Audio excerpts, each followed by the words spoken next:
uyu ni umwanya w'ikiganiro isaha y'amahitamo. Imana iguhe umugisha rero. Turabizi ko mudukunda muri benshi, mudukurikira muri ahantu hatandukanye, mutwandikira kenshi cyane, ndabibona n'ubu muma ikaze muri studio. Yesu abaho umugisha mwinshi cyane. Mu by'ukuri uyu munsi turaza kuganira amagambo meza cyane afite umutwe uvuga ngo kurindisha isezerano ubwenge bw'Imana.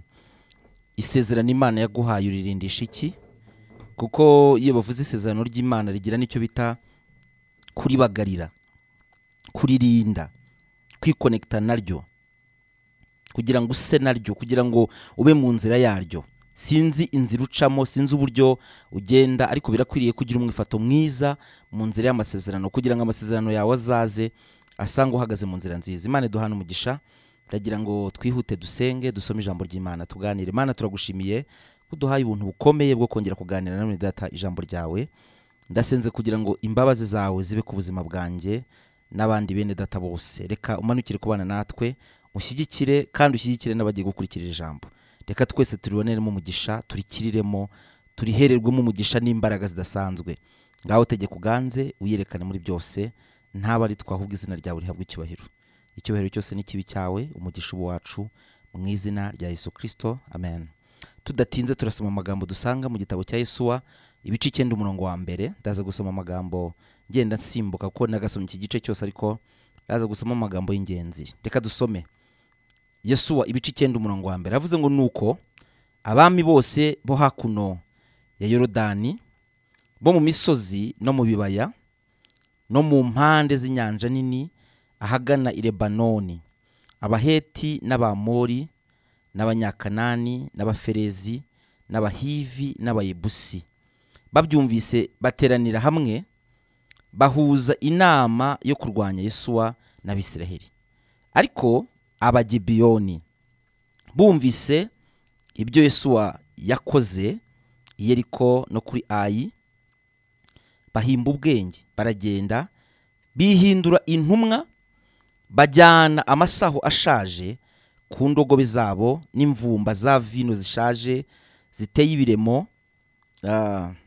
zibaririye, bambaye inkweto mu birenge zishaje ziteye indomo n'imyenda ishaje y'ubushwambagara, kandi imitsima yose y'impamba yari yaragwengeye iguye uruhumbo. Barahaguruka basanga Yesuwa n'abigishwa mu ngando y'Igilugari, barababwira bati, turaturuka mu gihugu cya kure, nuko mudusezeranye isezerano. Nuko Abisiraheli basubiza Abahivi bati, ahari muri abaturanyi bacu, none twabasha dute gusezerana namwe? Babwira Yesuwa bati, turi abagaragu bawe. Yesuwa arababaza ati, muri bwoko ki muturuka he? Baramusubiza bati, twebwe abagaragu bawe turaturuka mu gihugu cya kure, twazanywe ino n'izina ry'Uwiteka Imana yawe, kuko twumvise kwamamara kwayo n'ibyo yakoze muri Egiputa byose, n'ibyo yakoreye abami babiri b'Abamori bo hakurya ya Yorodani, Sihoni umwami w'i Heshiboni na Ogi umwami w'i Bashani wari muri Ashitaroti. Nuko abakuru bacu n'abari mu gihugu cyacu bose baratubwira bati, nimujyane impamba y'urugendo mujye gusanganira, mubabwire muti, turi abagaragu banyu, none mudusezeranye isezerano, kandi iyi mitsima yacu twayihambiriye mu mazu y'iwacu igishyushye umunsi duhaguruka tukaza kubareba, none yaragwengeye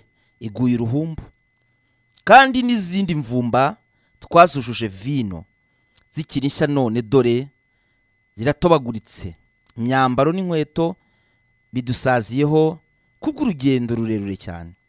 Abisiraheli bemezwa n'ibyo byabo batabisobanuje Uwiteka. Iri jambo uze kuricaho umurongo uri kwetinge hano, ndaza kurivugaho cyane. Umurongo wa 14, ngo Abisiraheli bemezwa n'ibyo kurya byabo batabisobanuje Uwiteka. Nuko Yesu wasezerana nabo isezerano ry'amahoro no kutazabica n'abatware b'iteraniro barabarahira. Nuko iminsi 3 ishize bamaze gusezerana nabo, bumva ko ari abaturanyi babo kandi ko batuye hagati yabo. Imana itugirira ubuntu bwinshi cyane. Yesu aduhana umugisha. Turaza kuganira amagambo y'Imana. Isezerano Imana iduhaye bisaba kuryizera, kuko Imana ivugana nawe utayireba, gusa ukizera. Kandi ndakubwiza ukuri ko isezerano ry'Imana ritajya ripfa ubusa. Imana irarikurikirana. Mu bintu bikomeye cyane Imana igira ni ijambo. Iyo Imana ikubwiye ngo nza kugirira neza, nzakurinda, nzakwitaho, nzagendana nawe, Uwiteka Imana arabikora. Mu buryo bwari bwo bwose Imana ivuze imvugo yayo, kuvuga ko Imana bingana no gukora kwayo. Iyo Imana ivuganye nawe muri uyu mwanya, irimuka ikagenda igahagarara ku iherezo ryaho izasohoreza rya jambo. Bisobanuye ngo kuvuga ko Imana bingana no gukora kwayo. Iyo Imana ikubwiye ikintu iba yamaze no kukirema, kuko ubundi ntabwo Imana ishobora kuvuga ikintu ngo nigihite kibaho, ngo yimura imisozi itabimenye. Ikivuga gusa byose bihita biyumvira. Ni Imana ihambaye, itangaje cyane, y'ubushobozi bwinshi. Ariko ndaza kukubwira ikintu gitangaje. Uko Imana igusezeranya amasezerano, uko Imana igusezeranya gutabarwa, kwaguka, gutera imbere, kuba umuntu mushya, kuba umunyamaboko, Satani afite abantu nabakoreramo. Buriya ntuzibeshye, Imana ikorera mu bantu na Satani akorera mu bantu. Kandi isaha ni isaha abantu bagutungura. Niyo mpamvu biriho ngo urinde wizera umwana w'umuntu, ko umuntu ashaka kugutungura. Ntabwo ujye ubona ukuntu umugabo ahinduka umugore, ntabwo ujye ubona ukuntu umugore ahinduka umugabo, ntabwo ujye ubona ukuntu umwana ahinduka umubyeyi akamubwira ngo ntuzongere kumbyara. Ibi ni ibintu bikomeye mu isi y'amasezerano. Ubusa n'ikinege. Kandi isezerano ryawe rirakugerageza, rigukuramo inkumbi, riguhindura umusirikare. Isezerano ryawe rirakubaka. Ntabwo Imana ishobora gusohoza isezerano ry'umuntu usenyutse.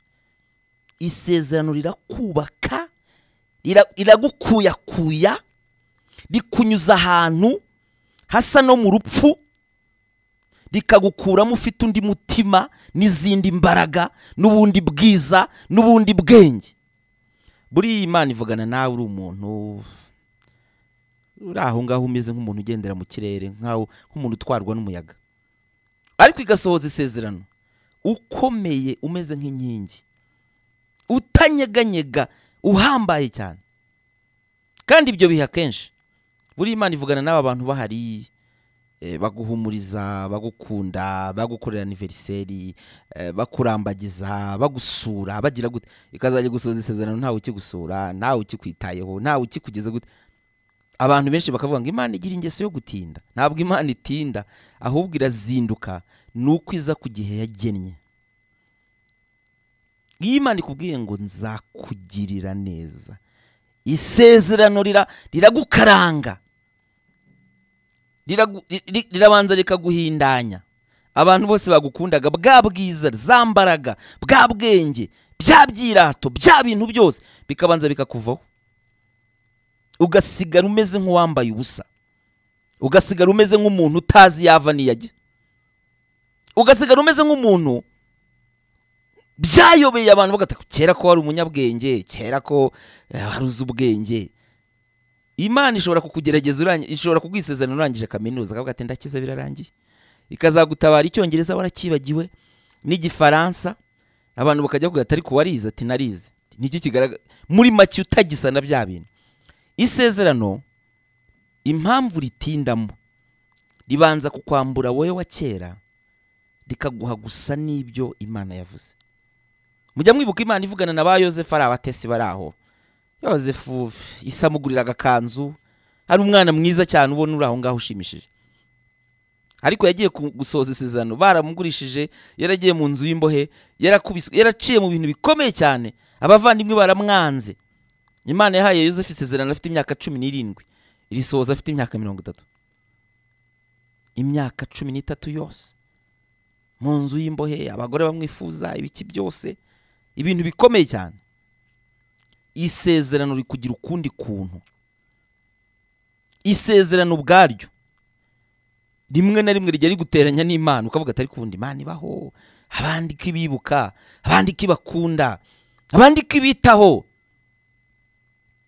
Satani nawe abagambiriye ikintu kimwe, uyu muntu azave muri ibi bintu ahinduka uyu muntu udasanzwe. Kandi nuko tutabizi burya ibihe byiza twagize mu buzima bwacu ntabwo ari igihe abantu badusekeraga, ni igihe bari badusize, ni igihe twasaga naho dutemwe, ni igihe twasaga n'abasizwe, tumeze nk'agati kari mu butayu gahuhwa n'umuyaga kakabura ikindi giti kikaramira. Kuko icyo gihe nibwo uba umuntu, nibwo ugira ibitekerezo. Buri igiteta abantu bakugose, baguhobera, bakubwira ngo my best, ibintu nk'ibyo ngibyo, bakubwira mu cyongereza ibintu bye, burya Imana ibitaraza. Nawe ugenda urinjajwe, ugenda ubwira abantu bose ibintu byawe, Imana yavuganye nanjye ibe, Imana ikavuga turacyari umubebe, reka manze nkureke. Kaguhondagura ugasigara urikirajya utakibasha no kuvuga. Kandi kera waragiraga amagambo menshi, uvuga ibintu byose bikujemo. Isezerano rero hari abantu baza kuritangira. Hari n'igihe Satani avuga ati uyu muntu ndabizi neza Imana ntiyivuguruza, ariko ngiye gukora uko nshoboye, ibyo kurya azarya azabirya bitamumarira. Niko bigenda.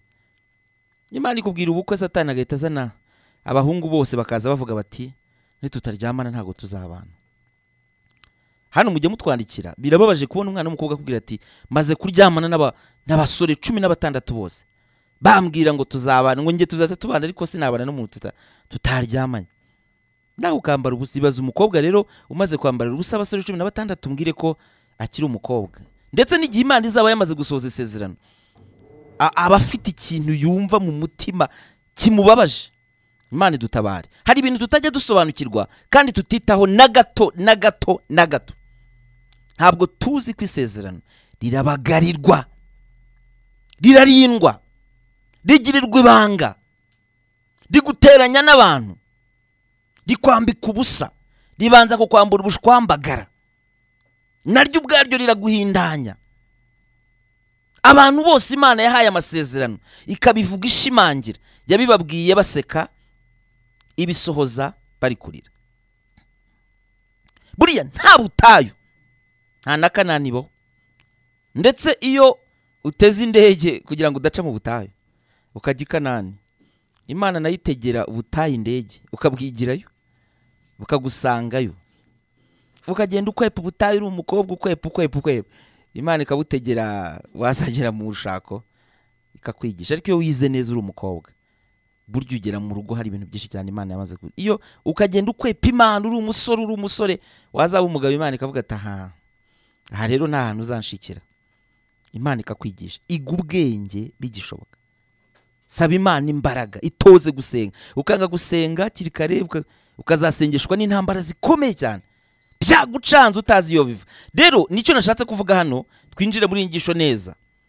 Mu bihe Imana yabwiraga Abisiraheli bari mu butayu, bamaze imyaka 40 yose bagenda, Imana yahamagaye Mose iramwica. Amaze gupfa ihamagara Yesuwa mu gice cya mbere, iramubwira ngo Yesuwa, Mose yarapfuye ntakiriho. Ni hano Yesuwa rimwe igice cya mbere umurongo wa mbere avuga ngo ubwo Mose umugaragu w'Uwiteka yaramaze gupfa, Uwiteka abwira Yesuwa mwene Nuni umufasha wa Mose ati umugaragu wanjye Mose yarapfuye, nta n'umuntu n'umwe aruze aya makuru. None ubu haguruka wambukane n'abantu bose ruriya ruzi rwa Yorodani, mujye mu gihugu mbahaye mwebwe Abisiraheli. Aho muzakandagira hose ndahabahaye, nkuko nabwiye Mose. Kotinga aya magambo, aho muzakandagira hose. Ariko Imana iri kubwira Yesuwa, nzabana nawe, nzakugenda imbere, nzagukoresha. Ariko burya yavugaga ibintu bikomeye cyane. Imana ivugana natwe binejeje, wishima. Umuhanuzi ugwanura ugahita umuheka, ukamutegera moto, ibintu byinshi cyane. Ariko ntabwo ubuzi bikurikira imbere aho ngaho, kugeza ahubwo ku kigero isezerano rizasora wa muhanuzi atakimukunda, uvuga ati abavangirwe babaho, yamvangiriweho. Ntabwo aba yarakuvangiro isezerano iyo utaryigiye ubwenge bwo kuribamo. riragukaranga kugeza igihe uzakangukira. Nta sezerano rijya risohora umuntu ari mu bitotsi, ntibibaho.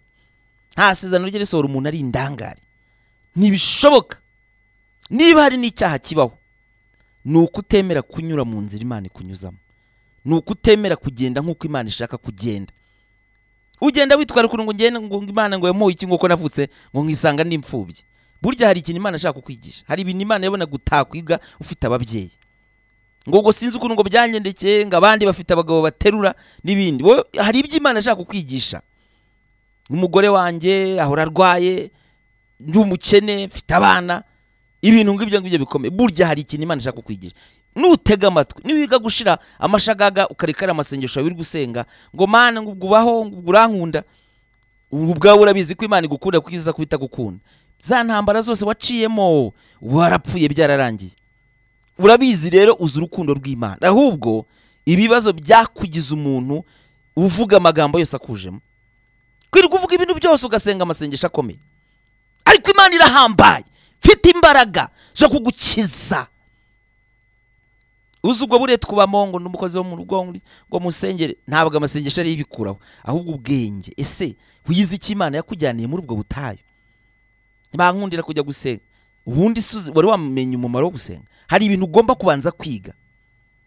Umukoresha wanjye ntagira gutya, Imana ibigira ngo ibanze kugerageze ikurebe, si urwango, sinzika kuko ntabwo Imana yakugirira inzika. Ngari kunyangira iki? Ntabwo ari byo, ntabwo Imana ikwanga, ahubwo hari icyo Uwiteka Imana aba ari kuvugana nawe. Imana idutabare cyane. Mu by'ukuri icyo nshaka kuvuga hano ni iki? Nuko Yesu yafasha Abisiraheli, bambutse uruzi, bahingukiye mu majyepfo ya Isiraheli, i Yeriko, bazengurutse karindwi. Yeriko iraridutse. Bibiri bavuye aho ngaho Yeriko bakurikiza ahantu bitaga kuri Ayi barayifashe. Bageze imbere batangiye gutekereza ahandi bazatera, bari mu mashimwe, baririmba, bashima Imana, banezerewe, biterera hejuru.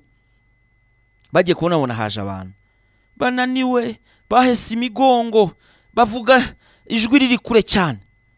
Kumbe niho twasomye aba bantu ibyo Uwiteka yakoranaga nabo. Bura nago mubizi, abapagani bazi ibyo Imana yagukoreye kuruta uko ubizi. Bazi n'imbaraga, baravuga turiya muntu Imana yaramutabaye cyane.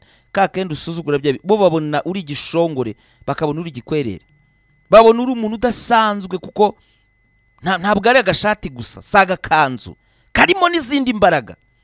Burya si ibyo kurya urya gusa, harimo na vitamine, harimo n'utundi tuntu. Imana ifite ukuntu ikurinda, kurindisha ijambo, kurindisha imbaraga. Hari ukuntu Imana yabigenje. Imana ihabwa icyubahiro. Wowe usaba uruhushya abavandimwe bawe kugira ngo ujye kubagarira amasezerano.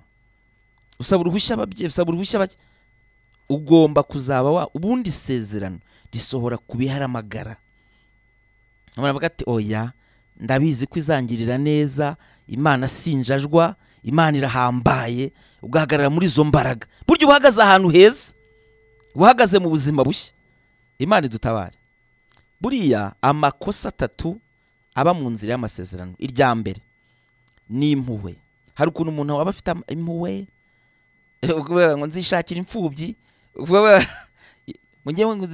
ukumva nyine umutima wawe ukunda abantu b'abanyamibabaro gusa, kuko nawe uri guca mu bihe bikomeye. Satani burya bashaka kugira ngo akwigishe ibintu by'impuhwe. Abantu benshi cyane bagiye bahura n'izi ntambara zikomeye. Ukajya gutoranya umusore, ariko ukabanza ugashaka abantu banza kugutera impuhwe. Umwe muhura akabanza agafata iminota 30 ari ukamuhoza n'agaswara, ukamubwira ati humura nzaguhoza, ibintu nk'ibyo ngibyo. Buri impuhwe ukeneye ntabwo ari impuhwe z'abantu, ukeneye impuhwe z'Imana. Kuko impuhwe z'abantu z'Imana zituma impuhwe z'abantu zishibuka, ariko iz'abantu ntabwo zituma iz'Imana zishibuka. Nubwo ngo ikosa rya mbere ryo mu nzira y'amasezerano ni ibintu by'impuhwe, utuntu tw'impuhwe, utuntu twose ukadukoresha impuhwe. Nta marangamutima wo mu nzira y'amasezerano. Iyo ugize amarangamutima upfira nzira, ntabwo ugerayo. Birangira ukozwe n'isoni, birangira uhindutse nk'igitambaro bashishimuye. Imana isohoza amasezerano yawe ufite ibiremo byinshi, warangiritse. Ntigute Imana ivugana nawe utariyanduje, amasezerano akazajya gusohora warabaye igisenzegere. Ikiza cy'isezerano rirakubaka imbere naho wanyura mu bihe bikomeye. Muririmbyi yaravuze ngo naho wazi ibyago byinshi ngo ndabahoro, burya ari guca mu bihe bikomeye ariko yumva akomeye. Impuhwe zamuha abantu bagenda bagira. Twigeze kuganiriza umukobwa umwe yaraje kundeba arambwira ati nsengera, ati nakundanye n'umusore none famille yose ramwanze. None se uwo musore akijwe? Ngo ya ntabwo akijijwe. Mbwira ingeso zutambeshye. Ngo nyina nywa inzoga ngo ariko n'umwana mwiza. Naha rikomeza umbwire. Atanywa inzoga agasinda, ati telefone bakayimwiba, agenda ambwira ibintu byinshi cyane. Ubwo afite impuhwe ngo nukuri ngo mbona ngo ari Imana yambwiye. Nisi Imana yari kubwiye ngo nuko ngo mbona ngo rega ngo bure ngo korera n'umuntu udakora ibintu nk'ibyo ngibyo. Ndamubwira rero ka ngusengere, ndamusengera. Ndamubwira ariko Imana ivuze ko atari we, mwihorere. Ngo nukuri sinabishobora, ngo nukuri ku Imana, ngo ngere unsengere. Hari amasengesho mu dusengesha atari ngombwa, bitari ngombwa. Ndamubwira rekera aho ngaho, sigaho. Imana ivuze ngo rekura ubugomba kurekura. Sinzi urukundo abakobwa bagira ukuntu rungana. Hanyuma igitangaza cyabayeho nuko baramubujije bagira gute, arabyanga biza kurangira banishingiye. Yamumereye nabi cyane ku kigero gihambaye. Aravuga ngo wansubiza byabe ntago bishoboka, iminsi n'igisubira inyuma. Nabi cyane ku kigero cyo hejuru, nabi.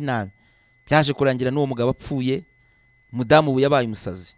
Yari umukobwa mwiza w'igitangazo uhambaye cyane. Kubwo wamurebaga ari umukobwa utambuka ku bantu bose bahindukira. Buriya kugira utuntu twimpuwe n'ibiki byose. Imana ivuga ngo genda gutya, ukagenda ubona ibirangaza mu nzira bikurembuza. Nawe ugenda uhindukira ngo wagiriye abantu impuwe, ngo nukuri impuwe. Imana idutabare.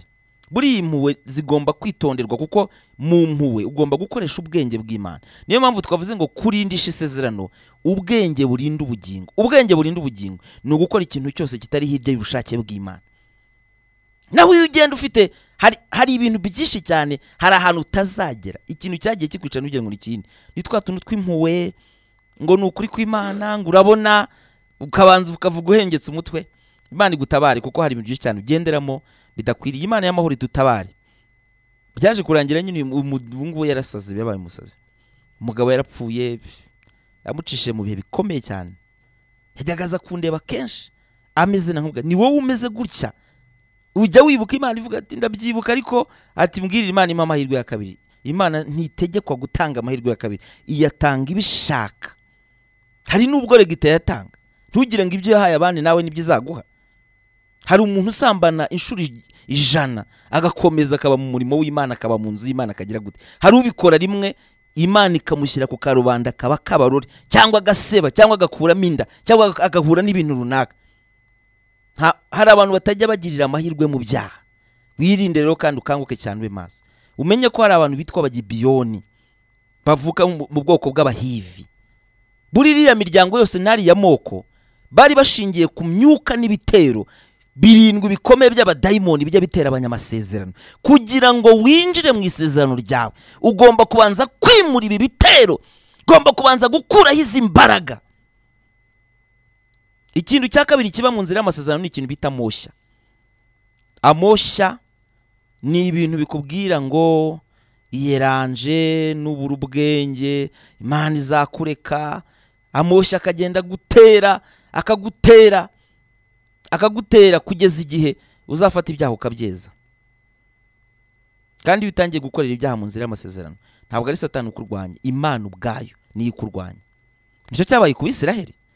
Bari hagati mu ruziga rukomeye rw'imbaraga z'Imana. Ngo kumanywa nzajya mbabera inkingi y'igicu, ngo nijoro mbabera inkingi y'umuriro. Ninde muntu ari kwinjira muri iyo nkingi akabagirira nabi? Ariko kabago bitwaga bakora Biramu na Datani n'abandi bantu b'inkozi zibi benshi cyane bagiye bakora ibyaha bikomeye. Imana ubwayo ikagenda ibarwanya kugeza ubwo yabwiye umugaragu wayo Mose ngo nyemerera mbice, nzakugira ubwoko bukomeye, nzakurokora, nzakubohora, nzabana nawe. Imana arayibwira ati kugira ngo ubikore banza ukure izina ryanjye mu gitabo cyo kurimbuka. Imana yigira inama iravuga ati sinahomba Mose, ariko ababisirayeli nzagenda nica bake. Nuko byagenze kugeza muri 2 miliyoni zahagurutse, hageze y'abantu 2 mu nzira y'amasezerano, nta mikino.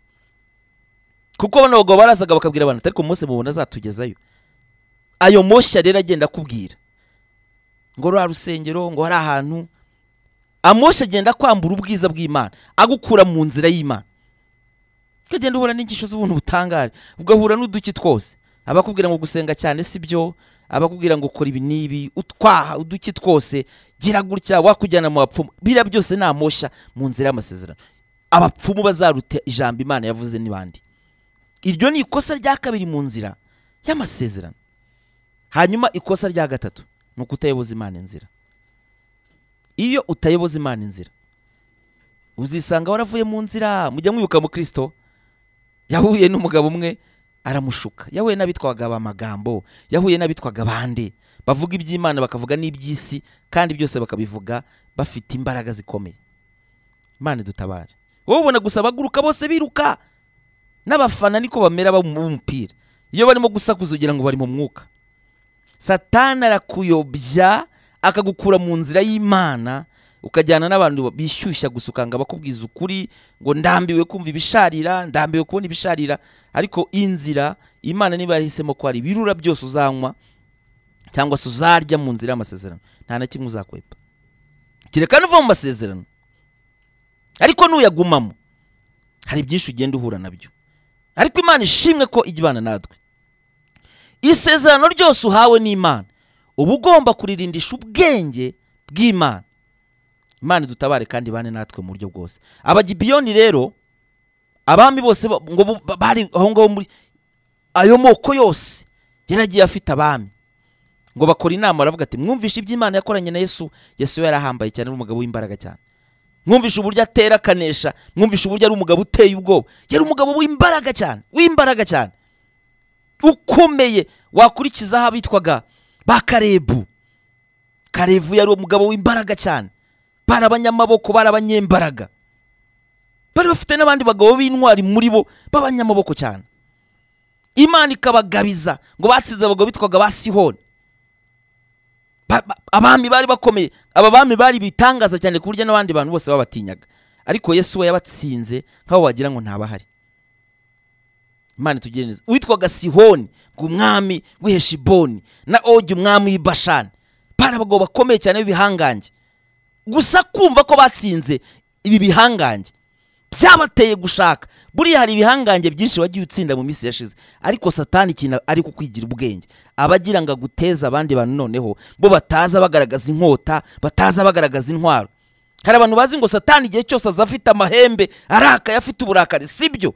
Hari n'igihe azasenga afite Bibiliya, hari igihe aza nk'umuvuga butumwa. Satani ajya azira mu bantu akaza ameze nk'aho ari ibihe byiza by'umugisha, ariko sibyo. Nicyo abagibiyoni bakoze, baraje bagera imbere yabo ngo ni ukuri, kandi baravuye muri ya moko 7, ngo ni ukuri tuvuye kure, twagiye igihe kinini, amezi 3, ngo bafashe imitsima ishaje, bafata imvumba zishaje, bafata vino ngigwengeye, bafata imifuka, bafata inkweto zishaje zamuwe nyine kugira ngo batere impuwe Abisiraheli, bafata utuntu twose dushobora gutuma babagirira impuwe, ngo baraza babageza imbere ati yo haleluya, Imana ishimwe, twumvise ko Uwiteka hambaye, twumvise ko Imana musenga ikomeye, twumvise ko Uwiteka akorana namwe, twumvise ko Uwiteka ari umugabo w'imbaraga.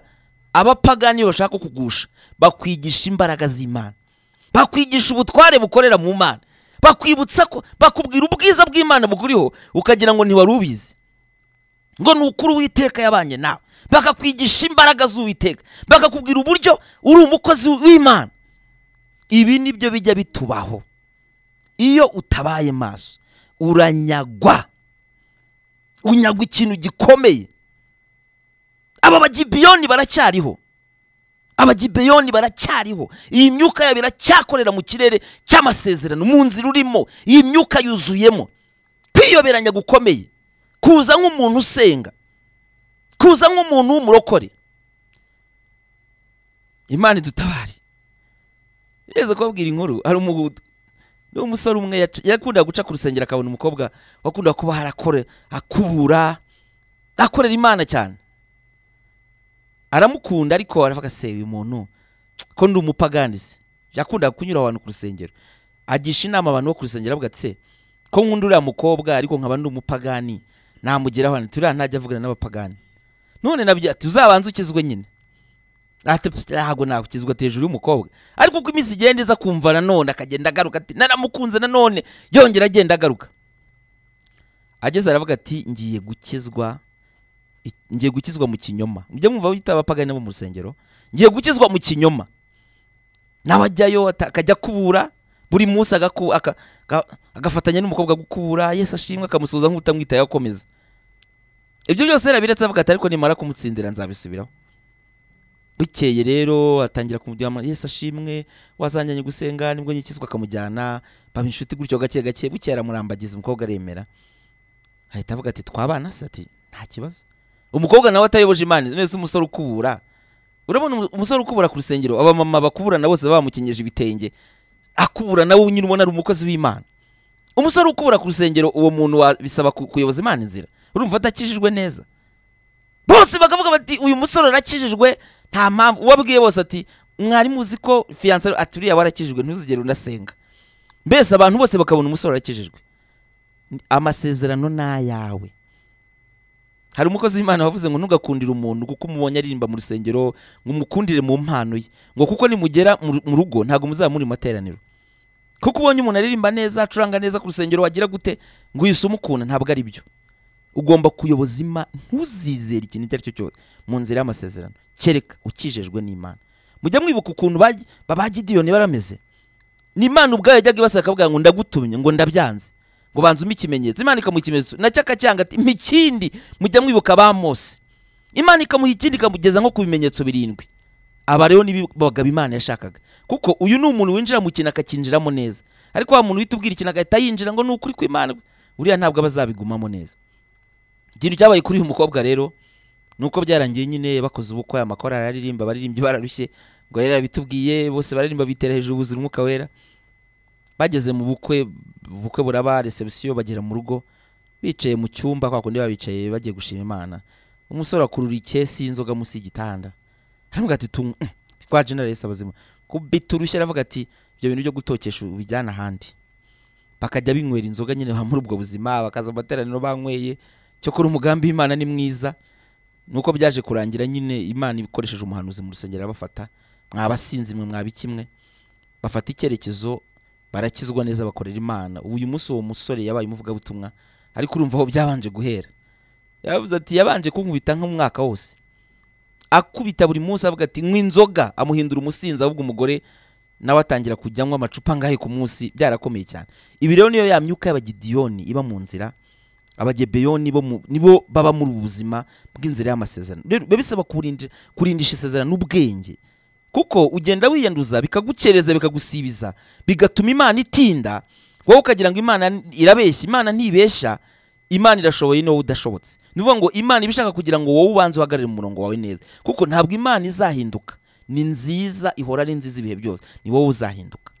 Guhinduka mvuga ni uguhinduka wiyambura ya mashara ya kera na bya bintu byose bidafite umumaro, ugahinduka umuntu muzima kandi mwiza, ufite ibitekerezo bishya n'imbaraga nshya. Ni Imana igushaka hose ikindi. Hanyuma rero ikintu cyabaye nihuta cyane, kuko mu kanya ndabashoje, nuko byarangiye. Bibiliya yavuze ku murongo wa 14, ahantu nahatinye cyane, ngo Abisirayeli bemezwa n'ibyo byo kurya byabo, ngo batabisobanuje Uwiteka, muri make batayoboje Imana inzira.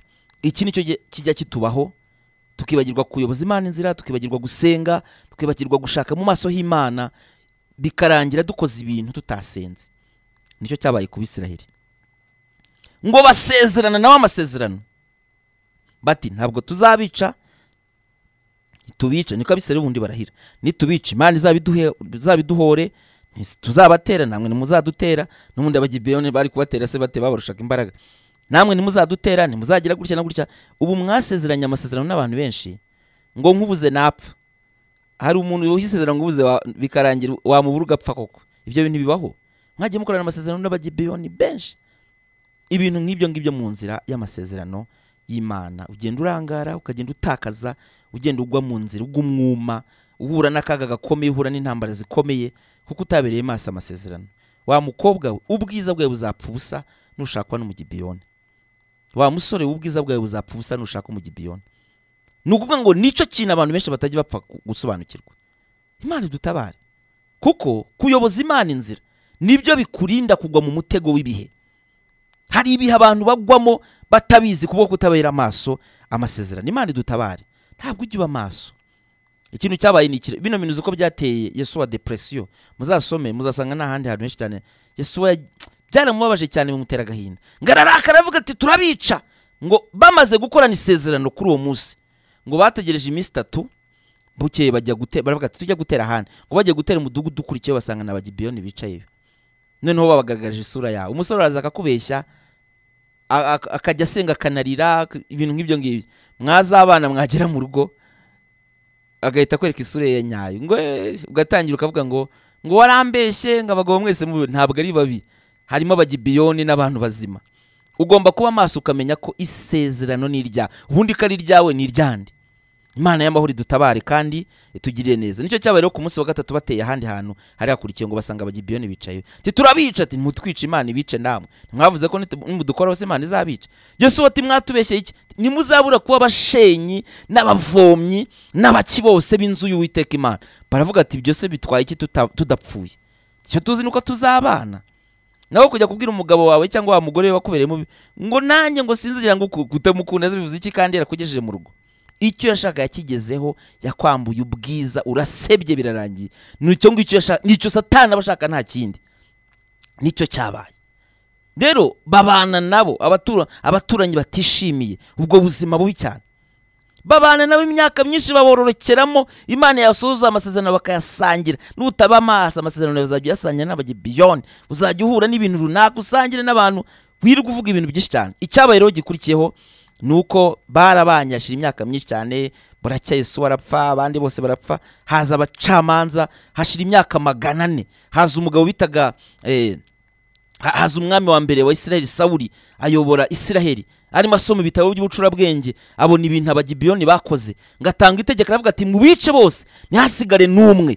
ngo barabahiga bose barabica bahera ku murongo bakubita barabica bose babazengurukamo batambagiramo bica azirura ikintu gikome Imana yita ku isezerano yamasezerano ugenda ukorana n'abantu uvuga ngo sinzagira kujya tuzajya tugabanira hagati bya bintu byose Imana irabyumvikaje ibyandika ngiye abana b'Imana bateranye Imana ifata ibitabo ikabumbura ikandika nicyo cyabaye abagibiyoni byarangiye gute byarangiye abishe bukeye ku ngoma ya Dawidi ngo hatera inzara imara imyaka 3 Dawidi ari masenga yoboza Imana inzira Imana imusubiza aya magambo ngiye kugusomera ndimo soza mu gitabo cya 2 cya Samuel ibice 21 umurongo wa mbere avuga ngo bukeye ku ngoma ya Dawidi ngo hatera inzara imara imyaka 3 uko yakurikiranye Dawidi asobanuza Uwiteka aravuga ati bitewe na Sawuli n'inzu ye yabicanye kuko yishe abagibiyoni maze umwami ahamagaza umva ubugome bw'abagibiyoni ahamagaza abagibiyoni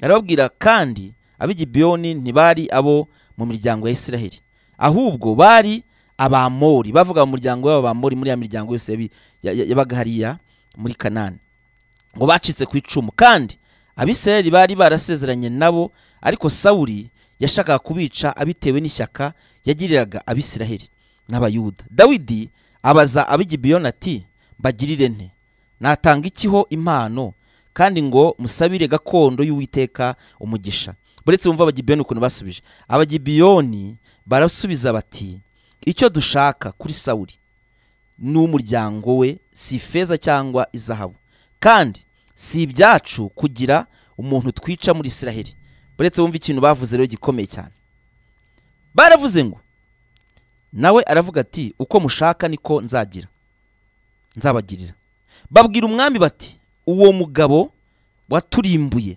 akadushakira ubwenge bwo kudutsemba ngo tutaba mu bihugu bya Isiraheli byose nimuduhe abagabo 7 bo mu bahungu be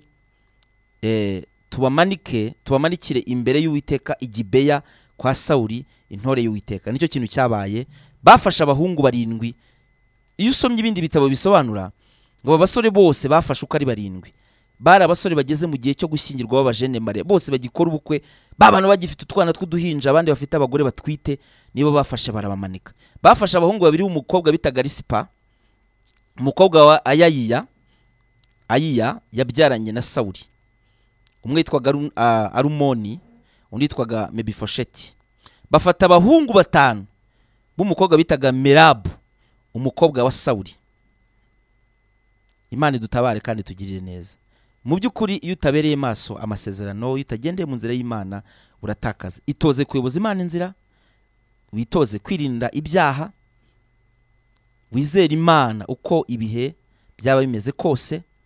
Icya kane, gira igicaniro kitazima, uhora usenga, uri imbere y'Imana, uhora ushyushye, uve mu buzima bwo kuba akazuyaze. Hanyuma icya nyuma, va mu kivunge, witandukanye, uve muri uwo mwijima. Naho ikintu cyabaye abagibiyoni bamaze kwica abahungu 7, nakabivuzeho cyane. Risipa ngo yafashe igunira aragenda aryama ku ntumbi z'abana be 2 kugira ngo inkongoro zitabarya n'inyamaswa zo mu ishyamba. Amara amezi menshi ageze kuri 7 yose ategereje, kugeza ubwo ngo Dawidi yamenye ayo makuru, atanga itegeko aravuga ngo nimugende mufata abahungu, mugende mubashyingure neza. Baragenda barabashyingura. Imana y'amahoro itugirire neza. Ube maso, urindishe amasezerano yawe, ubwenge bw'Imana. Ndasoje, ngiye gufunga umurongo wa y'umucyo nitaba telefone nkeya, hanyuma niturangiza tuze gusenga mu kanya. Nyuma n'umuntu utarakira Yesu umwami n'umukiza asubira amagambo ngiye kuvuga, hanyuma gufashe gusenga. Ube maso, ntabwo mu nzira y'amasezerano bakenerega, ntabwo uzabaho kabiri. Nutaba maso mu isi hari ibintu byinshi uzatakaza, ahantu utazagera. Ujye uba maso, burya isezerano ry'Imana risaba ubwenge. Sura mu magambo ngiye kuvuga ngo usengere, vuga ngo mwami Yesu, numvise ijambo ryawe none ndatsinzwe, mpisemo kugukurikira. Kura izina ryanjye mu gitabo cyo kurimbuka, uryandike mu gitabo cy'ubugingo. Umpa imbaraga zo gutsinda icyaha n'igisa nacyo. Amen. Apfukamara icyifuzo cyawe icyo ari cyose ufite, kandi wizere ngusengere. Mana ndagushimiye ko uduhaye umugisha. Reka iri jambo rimenagure iminyururu n'imbaraga zose z'umwanzi. Kubitira kure imbaraga z'abagibiyoni, usenye imbaraga z'umwijima, ukubitire kure imbaraga z'umwijima. Abantu baheze mu butayu, abandi babupfiriyemo kubera izi mbaraga. Ariko ndasenze kugira ngo umuriro w'Uwiteka umanukire gutwika iyi myuka iri mu birere byacu. Ndasenze kugira ngo umuntu wese umugirire neza, ushonje umugaburire, wambaye ubusa umwambike, urwaye umukize, kandi utabyara umuha umwana, ufite amadeni umwishyurire, ugusaba akazi umucira inzira. Ibyifuzo byose abantu bashyize imbere yawe ubatabare kandi ubagirire neza. Ngaho utegeka ibyo ukora byose bikorana ubugwaneza nkuko usanzwe ubikora. Ibyo usenye ntakagira umuntu ubyubaka, n'ibyo wubatse ntakagira umuntu ubisenya, mu izina rya Yesu Kristo, amen. Hanyuma turasoje, dufite YouTube channel yitwa Xavier Rutabagisha official, ugiye ukora subscribe. Iki kigisho turaza kugishyiraho mu kanya kari buze. Hanyuma nkoresha imbuga nkoranyambaga zose ushobora kunyandikirayo, nitwa Xavier Rutabagisha, evangelist Xavier Rutabagisha. Nava wandike Xavier Evangelist rero tumbona, nkoresha imbuga nkoranyambaga zose uransangayo. Hanyuma buri ku cyumweru saa 12:20 z'umugoroba nigisha ku Isibo TV, tujye tubana. Imana ibaho umugisha nawe kwa kanuta. Shalom.